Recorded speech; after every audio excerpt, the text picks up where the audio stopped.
My name is Lakshay Pawar, and I have done my BTech in Computer Science and Engineering from Amity University, and I will be passed out in 2025. But I was unable to get a job. Then Evision, then I got to know about the Evision, who have helped me a lot to get the job. They helped me out how to know more about the IT sector and more about the technologies which are already present in the field. They also taught me various networking skills and various more. And now today I've been placed in KPMG, which is a WIPRO limited company, in which I got a package of 3 lakhs, in which now I'm currently working. And Envision has played a vital role in my success.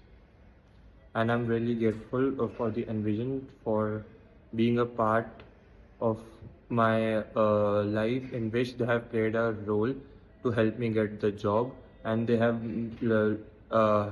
helped me get me more learn about my skills and the IT practices. Thank you.